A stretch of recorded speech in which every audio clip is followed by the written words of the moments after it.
one of the things that a lot of trans activists used to say at the time when the Tavistock was still operating GIDS was that, it can't possibly be the case that we're seeing children fast-tracked into puberty blockers and cross-sex hormones because the waiting lists are so long that couldn't possibly be the case. And in fact, that the waiting list being so long is evidence of the fact that this care is not being provided to these children and stuff.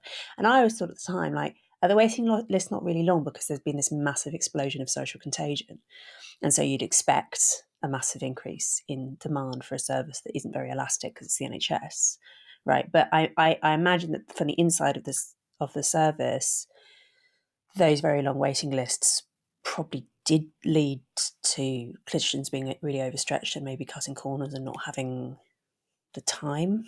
Oh, well, I mean, yeah, there's lots to unpick there. I mean, they definitely were amazingly overstretched. And, not everything in this sad story is GIDS's fault or the Tavistock's fault at all. I mean, it's been apparent for like years that extra resource was needed. I mean, they haven't met the 18-week target of waiting time target since 2015. So, I mean, this has been a problem for a long, long time. They were amazingly stretched. I mean, there were individual caseloads of 140s, the most I've heard of. I mean, so much so that families and children would turn up and clinicians felt absolutely appalling because they couldn't remember who they were. And to start with, the suggestion of NHS England was, we'll give you more money, get some more staff in, get some junior staff in. And the idea was that those junior staff would learn from the more experienced ones, but the more experienced ones had no capacity so it didn't really work.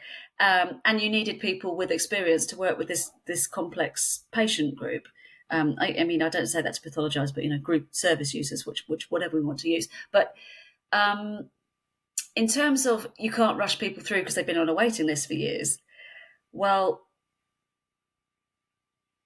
I've spoken to both young people and clinicians at the service who sort of really push back quite hard on that argument, because while you're on the waiting list, you're not getting any help at all for anything that might be going on in your life. So your distress and your identity, I guess, becomes entrenched because you seek that help, probably online, and no one even gently questions what you're feeling. So by the time, and this was a problem, by the time they got to GIDS, they were so clear about what they wanted and insisted upon it that it was very, very difficult to do that sort of more therapeutic work, if you like. So there was that.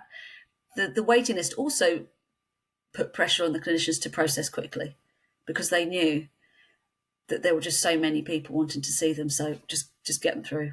Just get them through. I mean, and that is a story that is relayed so frequently in the book.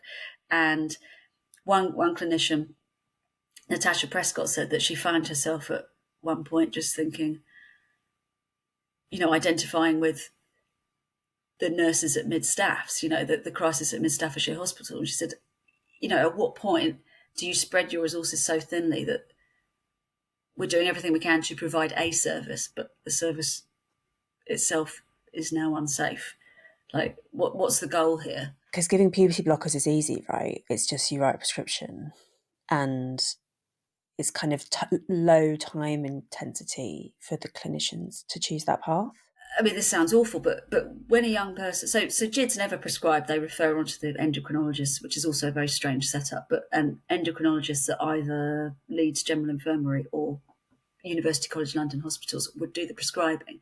But what happened in terms of GIDS then was that person would be seen less frequently. So it would free up some time in that clinician's schedule to see someone new. Because they were changing team. Well, they weren't changing team, they were just seen less often. So in the assessment phase, you might be seen every 4 to 6 weeks. When your assessment is complete and it may end up in this referral to endocrinology, you're then seen every 3 to 4 months. Mm. So logistically, there's a malign incentive there. Yeah. Did the endocrinologist ever say no to referring puberty blockers? No, it appears almost never did the endocrinologist say no. I mean, we had some data back in 2022, and of 1,089 children under 18s who were referred to endocrinology, one had been deemed unable to provide consent. And actually, that young person was 16. A couple of them were ruled out for being unwell. But generally, the mantra that I heard from clinicians at GIDS was that the endocrinologist would say, well, we trust your judgment. So this idea that there was a dual process where there was two kinds of assessment, there really wasn't. There was an assessment of perceived suitability and readiness for the blocker, which was carried out by GIDS. And that was never questioned by UCLH. What UCLH and Leeds did was a physical test. You know, they did a blood test and they checked things like that, but they almost never said no. Were there concerns from the endocrinology side about some of the physical side effects? Because we know the drug that they were using was it Lupron? They're using triptorelin here, but it's the same drug. So this is historically has been used for precocious puberty. And so I guess there's some research available. Oh, there's lots of research when it's used in precocious puberty. It's very safe. We understand completely how it works. There's long-term follow-up, but these are children with a particular medical condition. Well, it's used completely differently. So when they're used in precocious puberty, so when a child starts puberty really early, so under 8 for girls, under 9 for boys, the child takes the drug. The puberty is paused because they're too young to be going through all of that. And as soon as possible, so after a short period of time as deemed acceptable by the doctors, they come off it. They stop, and then their body goes through puberty at a more, regular age. When they're used, and obviously here, a puberty of their own sex. Yeah, obviously. The puberty of their own sex, and at that right stage of development. What happens here is that the blocker is used to arrest puberty at the standard age much later in adolescence, when this extraordinarily important time of development is going on in terms of your cognitive development, your sexual identity development, your bone development. And these young people almost never come off. They stay on the puberty blocker, and then they go straight on to synthetic hormones. And so they never go through the puberty of their biological sex.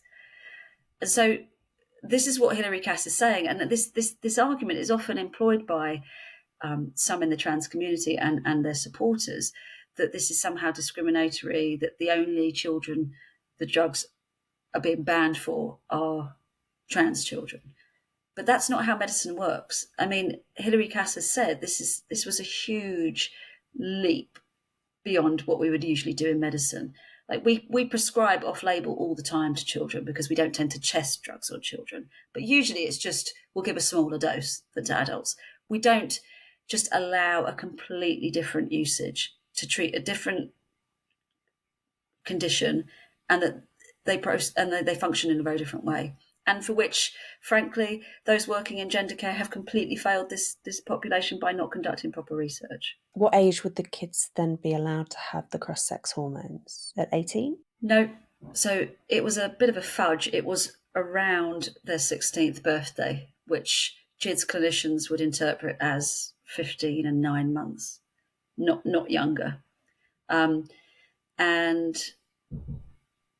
usually, well, the service specification, kind of the guidance document that underpinned GIDS, said that someone, in order to go on at that age, at that young, you had to be on puberty blockers beforehand.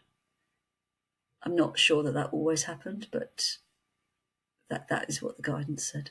What was the reasoning for 16? Was that the figure chosen for? Well, at 16, most young people are deemed capable of providing consent. It's a kind of so they can consent to sex, they can consent to join the military, all this kind of stuff.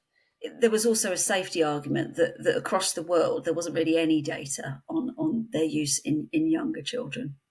But again, Hilary Cass has said, while they're not banned in the same way puberty blockers are, she advises extreme caution in the prescribing of hormones to under 18s. And certainly the systematic evidence review that was undertaken both by the research team attached to the review, but also the earlier one by by NICE, the National Institute of Health and Care Excellence. They both reached the same conclusion that, again, the evidence base is weak for using hormones in under 18s for this purpose.